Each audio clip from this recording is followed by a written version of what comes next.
And now it's your turn. We're going to watch one more video and we're going to answer the questions that follow. So make sure you have something to write on, and you're just going to be writing a letter. But we're going to watch the video first. Listen to me. Like I do this all the time. And if I go out at the house or to the door, Matthew has his toys, and then Matthew has all his toys. Okay, but I have to yell at you guys. Linda, listen, Linda. Listen. Okay, what? Like everything they do at this house, you can't trust everything at Grandma's house. Okay. Okay, then what? Then you're not listening to me. Then you're not listening to me.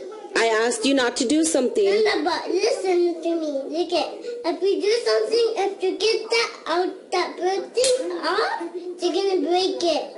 Okay. But I'm letting you know that you cannot. Linda, You're not listening to me. Linda, listen to me now. Listen to me now. Listen to me. No, you're not listening. I said no cupcakes, and you try to get cupcakes, and you try to ask Grandma.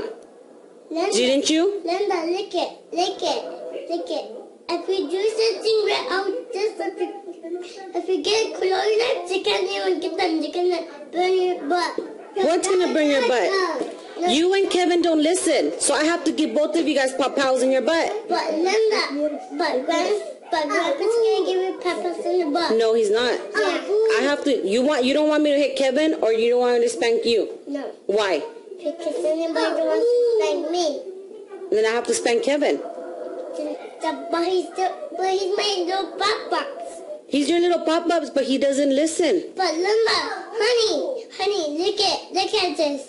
Right now, we can't do anything if we can't get everything out of the wall. If we're gonna break everything down. I'm not breaking anything down. I'm just letting you know you cannot have cupcakes for dinner. Linda, like this thing, I never belong to you. Anything, you can't get anything and anything and anything. I'm done arguing with you.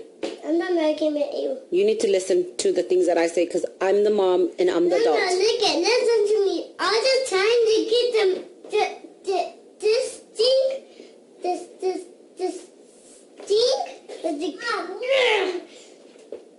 I'm done arguing with you. Linda, I'm done arguing with you. Okay, another one of my favorites. Not that I ever want my child to behave that way, but let's analyze this child's behavior. This time it's your turn. Which perspective would say that this little boy is arguing with his mother because in the past, arguing has gotten him what he wants? Stop the video and mark on your paper A through E. Which one do you think? All right, what did you put? The correct answer is the behavioral approach. Arguing has actually brought him a reward in the past. Arguing with his mother has actually gotten him something that he wants, whether it's the cupcake that he wants or whether it's the toy that he wants. Or you see this in the grocery store all the time, these parents who are rewarding their children for misbehaving because they pitch a fit in the grocery store and the parent gives the child whatever it is that they're crying about. Okay, and I don't want to get too much into behaviorism here, but I just want you to know that we can reward negative behaviors. This little guy has perhaps been rewarded in the past and gotten what he wants by arguing with his mom. All right, let's look at another one. Which of the 5 perspectives would say that this little boy is arguing with his mother because he actually needs a nap? Stop the video and mark A through E. All right, what'd you put? The answer is biological. Kids actually, and I know this from experience as a mother, but also as an aunt and an older sister when I was younger, but kids tend to behave more naughty when they need sleep. All right, another one.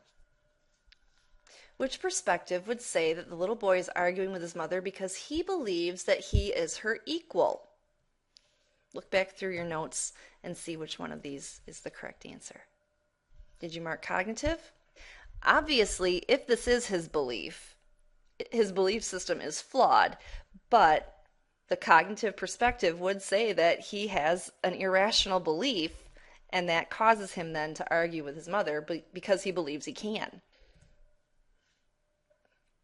All right, let's change the questioning just a little bit. And I want you to write down on your paper, what would the humanistic perspective say is the reason this little boy is arguing with his mother? Stop the video and write something down. I'm going to show you my answer. It's not the only answer that is acceptable, but I'm going to just give you an idea and see how well your idea kind of lines up with what I've written. I said that the humanist would believe that he's trying to reach his fullest potential as a human being, and to him that involves negotiating to get his needs met. Okay, he's trying to work up Maslow's hierarchy to reach self-actualization as a 3-year-old, okay? And he believes that negotiating with his mother is going to get his needs met and help him then climb higher up on the hierarchy. You might have said something about his self-concept being congruent or incongruent with reality. You might have said something about self-actualization. You might have said something about achieving his full potential as a human being. Whatever it is, as long as you have something like that in there, you're probably right. And we'll work with these more to help you understand these more. This is your first exposure to them. All right, last question for you.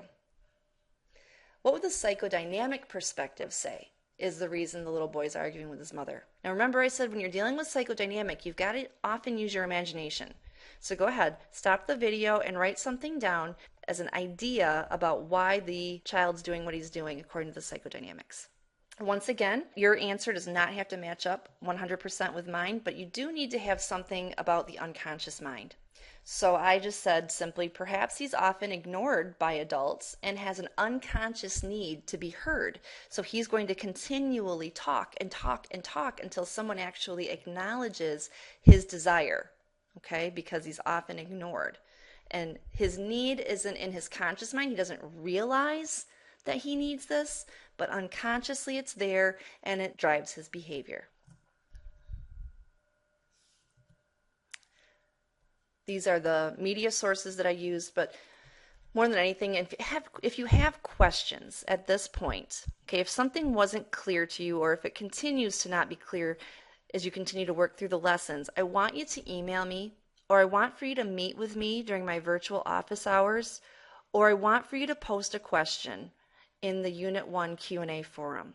Okay, I don't want you to be sitting there at home confused about one of these perspectives or all 5 of these perspectives. So make sure that you ask a question either of me or of one of your colleagues also taking the class. So for now, that ends this lesson 1-4 with the 5 perspectives, and hopefully you have a better understanding. Have a great day.